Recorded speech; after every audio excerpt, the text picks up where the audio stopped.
L'édito politique sur Europe 1 avec Le Figaro. Bonjour Alexis Brézé. Bonjour Jacques, bonjour à tous. Aussitôt après sa mort, Emmanuel Macron a rendu hommage au pape François et a fait savoir qu'évidemment il assisterait à ses obsèques. Et pourtant, rétrospectivement, Alexis, on ne peut pas s'empêcher d'observer François et la France d'Emmanuel Macron comme une grande incompréhension. Alors, soyons honnêtes, Jacques, la France n'a pas été le seul pays à être victime de ce qu'il faut bien appeler le désintérêt papal. Pontife des marges et des périphéries, François a multiplié les voyages de l'Albanie au Bangladesh, dans des pays où les catholiques sont très minoritaires ou dans les nations du Sud global, sans jamais cacher son peu d'enthousiasme pour la vieille Europe, trop bourgeoise, trop repue, trop égoïste à ses yeux. Mais il est vrai qu'avec la France, l'affaire est un peu spéciale. Car alors qu'il n'a jamais mis les pieds, par exemple en Allemagne, en Espagne ou au Royaume-Uni, le pape s'est rendu dans notre pays. Oui. Il y est même allé 3 fois. À Strasbourg en 2014, à Marseille en 2023, à Ajaccio en 2024. 3 fois. Vous allez me dire, de quoi nous plaignons-nous? Où est le problème? Oui, j'allais vous le dire. Eh bien, le problème, c'est que 3 fois, le pape François a mis un point d'honneur à faire savoir publiquement qu'il ne s'agissait surtout pas d'une visite officielle et que d'ailleurs ce n'était même pas à la France qu'il rendait visite. À Strasbourg, c'est le Parlement européen qu'il allait voir. À Marseille, il a bien précisé qu'il était là pour participer à une conférence sur la Méditerranée. Et à Ajaccio, c'est un colloque sur la religiosité populaire qui l'a honoré de sa présence.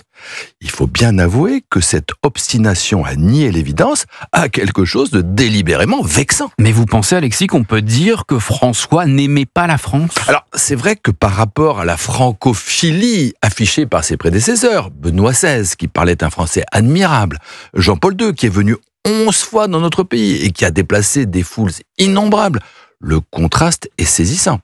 Alors, le Vatican s'est donné beaucoup de mal depuis 12 ans pour nous expliquer que non, que le pape François, au contraire, aimait beaucoup notre pays, qu'il avait une dévotion toute particulière pour Sainte Thérèse de Lisieux, pour Charles de Foucault, une admiration immense pour l'œuvre de Blaise Pascal. C'est sûrement vrai.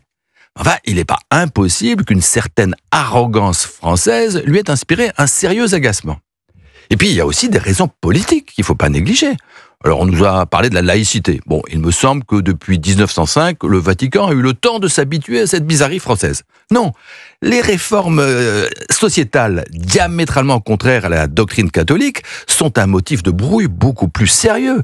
L'élargissement de la PMA, la constitutionnalisation de l'IVG, et maintenant l'euthanasie, il fallait pas s'attendre aux applaudissements d'un pape, quel qu'il soit. Et la relation personnelle entre Emmanuel Macron et le pape François n'a pas permis de dissiper cette défiance. Ça, c'est ce qu'Emmanuel Macron a cru, que son bagou, sa capacité de séduction allait tout faire passer.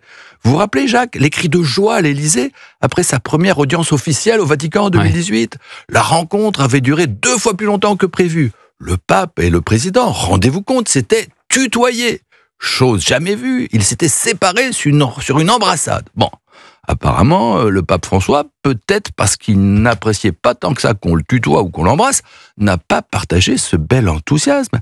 Et c'est ainsi, par la suite, que le président français a dû quémander pour être reçu entre 2 portes dans un aéroport et qu'on a fini, 6 ans plus tard, par cet affront d'une violence symbolique inouïe quand on y pense. Le chef de l'Église catholique, parce qu'il a craint d'être instrumentalisé pour la plus grande gloire d'Emmanuel Macron, n'a pas souhaité bénir la renaissance de Notre-Dame de Paris. L'édito politique sur Europe 1 signé Alexis Brézé. Merci Alexis.